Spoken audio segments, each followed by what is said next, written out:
Bonjour, bonjour tout le monde, bonjour chers abonnés. Aujourd'hui, nous allons parler d'un sujet qui court toutes les rues plutôt, en entrepreneuriat, et même ceux qui ne sont pas des entrepreneurs, ceux qui ne sont pas dans le monde de l'entrepreneuriat, en parlent.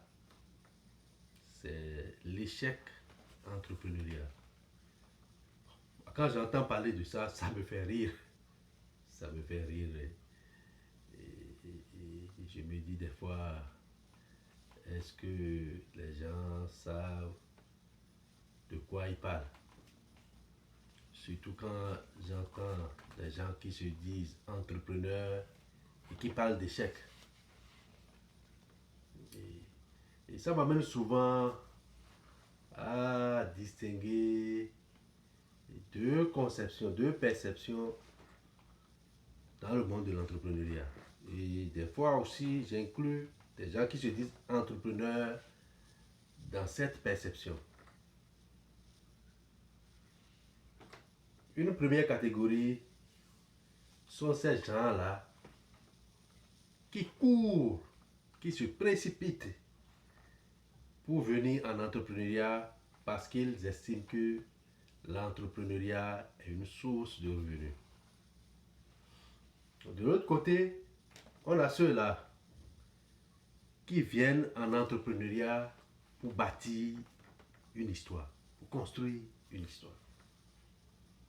Et c'est souvent dans la première catégorie qu'on trouve souvent des gens qui parlent de l'échec. Parce que quoi? En considérant l'entrepreneuriat comme une source de revenus, des fois, ils mettent l'engouement à gagner de l'argent dans ce qu'ils entreprennent devant. C'est-à-dire l'engouement à gagner de l'argent prend le dessus sur la volonté de réaliser des objectifs, d'atteindre des buts. Et comme vous le savez, ce n'est pas seulement en entrepreneuriat. C'est pas seulement en entrepreneuriat. Plus vous gagnez l'argent, plus l'argent va vous fuir. Dans tout ce que vous faites, lorsque votre but premier est de gagner l'argent, tout le monde constate que c'est ce qui vous préoccupe. Et les gens feront tout pour vous empêcher de gagner l'argent que vous voulez gagner. Donc plus vous courez derrière l'argent, plus l'argent va vous fuir. Donc c'est pareil en entrepreneuriat. Donc ceux qui viennent en entrepreneuriat en estimant que c'est une source de revenus, tout leur comportement, toutes leurs attitudes est orienté vers comment gagner l'argent. Et alors qu'est-ce qui arrive? Moins de mouvement, oh, c'est déjà l'échec. Ça descend un peu, pour eux ça devient l'échec. Et donc pour ce monde-là, qui se disent qu'ils sont des entrepreneurs, moi je vais vous dire, ce que vous appelez échec entrepreneuriat, c'est peut-être ce que moi j'appelle bas entrepreneuriat. Parce que j'ai dit dans d'autres vidéos que l'entrepreneuriat, c'est des hauts et des bas. Donc ce que vous appelez échec, c'est peut-être ce que moi j'appelle bas entrepreneurial. Et ce bas entrepreneurial est perçu ainsi par la deuxième catégorie. C'est-à-dire ceux qui viennent en entrepreneuriat pour construire une histoire, pour bâtir quelque chose. Et ceux-là sont beaucoup plus guidés par la mission, par l'objectif qu'ils veulent atteindre. Ils oublient l'argent, même si l'argent vient après. Ils sont beaucoup plus guidés par la passion. Ils ne sont pas guidés par le gain ou la démonstration. J'entreprends aujourd'hui, 2 mois après, je suis préoccupé par comment démontrer les signes extérieurs de richesse pour montrer que je suis en entrepreneuriat, donc je suis dans une autre catégorie d'individus, je suis riche, etc., etc. Non. Ceux qui viennent en entrepreneuriat pour construire une histoire s'en foutent de ces choses.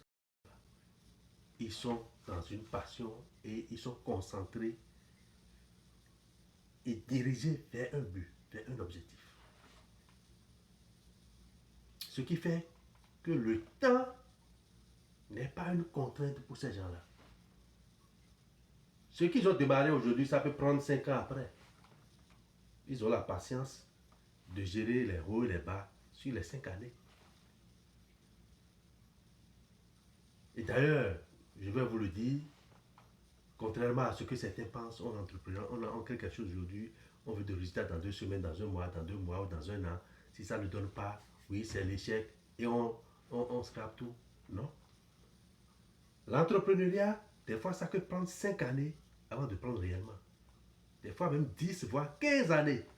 Il y en a qui ont entrepris et c'est 15 ans après que ça a vraiment décollé. Et quand ça a décollé une fois de bon et ils se sont enrichis. Donc c'est cela.